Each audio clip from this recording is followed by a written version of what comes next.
Dans le centre-ville d'Hyères, une boutique est encore allumée. Ce magasin de chaussures qui propose la livraison et le click and collect. Mais aucun client à l'horizon. Isabelle, la responsable, est en colère. Un sentiment d'injustice qu'elle dénonce de manière symbolique. Donc, comme nous sommes non essentiels, donc j'ai prévu de ne plus porter de chaussures. Donc, puisqu'on n'est pas essentiel, on peut être nu-pied. Voilà. Comme ça, on va être malade. Mais bon, c'est leur but. Isabelle tient ce magasin de chaussures depuis 40 ans. Et pour la première fois, elle a peur de devoir mettre la clé sous la porte. Vous avez là, vous avez 2 greniers où il y a plein de stocks. Vous avez dans les greniers de stocks d'été, qu'on n'a déjà pas vendu parce qu'on a été quand même 55 jours confinés. Et le stock d'hiver qui est là. Dans mon stock à moi, hommes et femmes, il y a 60 000 € que je suis rentrée pour l'hiver. Plus le stock qui nous restait d'une saison sur l'autre. Donc il y a déjà ça, que j'aurai le jour où je vais ouvrir ce jour un jour à payer.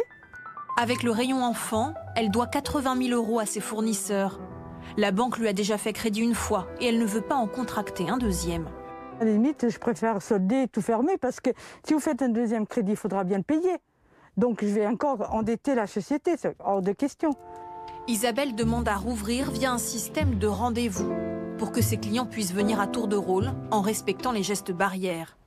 Ici, nous avons fait un hall d'accueil pour certains clients déjà, c'est la femme. Et on va continuer, parce que c'est très vaste, il y a 100 mètres carrés. Vous voyez qu'on a tout fait pour qu'ils soient en sécurité. Et il y a des gels partout. À 68 ans, sans salaire ni chômage partiel, elle tient, dit-elle, grâce à la retraite de son mari. Mais la situation ne peut plus durer. Si je n'ouvre pas assez, je vais dire, allez, même début décembre, avec la possibilité avant de faire des rendez-vous. Voilà. Je pense qu'on est mal en point après, c'est pas possible. Ça veut dire que je ferme le rideau. Voilà, c'est tout. Vous voyez, quand un rideau est fermé, c'est fini. J'adore mon métier. Voilà. Et je trouve ça dommage qu'on en arrive là. Pour défendre leur profession, certains commerçants vont plus loin qu'enlever leurs chaussures. Sur Internet, un hashtag est devenu viral. Artisan tous à poil. Vendeurs, coiffeurs, coachs sportifs posent nus. Avec ce slogan, quitte à être mis à poil par le virus, autant le faire soi-même. Vous mettez l'une à côté de l'autre, et puis pourquoi pas la main dans la poche et toujours avoir la jambe... Gwendoline est photographe.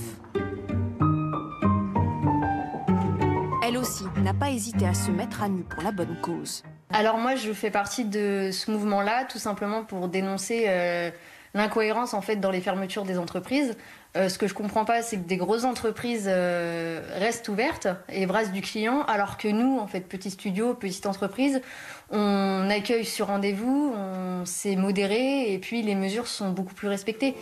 Spécialisée dans les photos de naissance et de famille, Gwendoline avait pu décaler des commandes lors du premier confinement.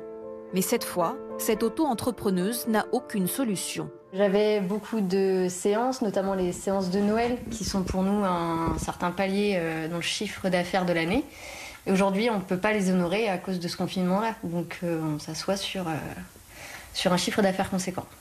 Un manque à gagner d'environ 2 000 € qui inquiète cette jeune maman de 3 enfants.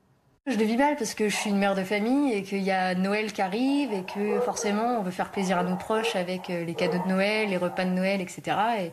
Et que cette année, on ne pourra pas. Enfin, je ne pourrai pas en fait. Son seul espoir, que la médiatisation de ce mouvement et le soutien de ses clients poussent le gouvernement à adapter le confinement.